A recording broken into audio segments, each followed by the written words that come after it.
Dan Walker almost missed out on a salary amounting to hundreds of thousands of pounds per year, as he wasn't prepared to back down on his religious beliefs. Dan Walker almost lost his lucrative BBC job over his commitment to Christianity. And now, as the presenter marks his 47th birthday, Express.co.uk reflects on the reasons why.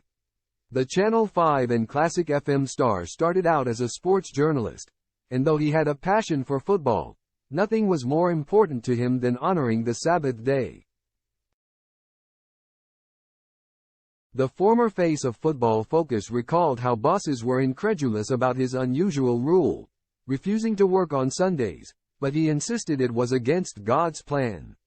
Although he comes from a deeply religious family, with his father even working as an evangelical church minister during his childhood, his sister doesn't follow the same rules.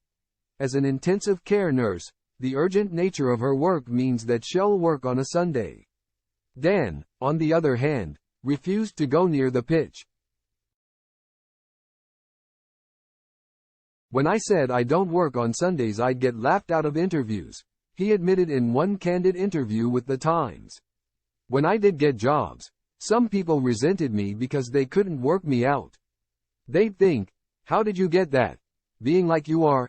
For example, Dan landed a presenting role on Football Focus despite slamming the structure of the game, insisting that playing football on Sundays was against God's will.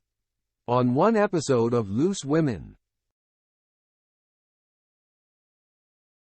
a curious Katie Piper quizzed him about the topic, and he was happy to oblige with an explanation. "I suppose in this country we don't have a tradition of talking about it, but I am happy to say my faith is a big part of who I am," he explained. "I don't swear, but I do say my 3 F's. Family, faith and friends are important parts to me. From my perspective, my faith grounds me.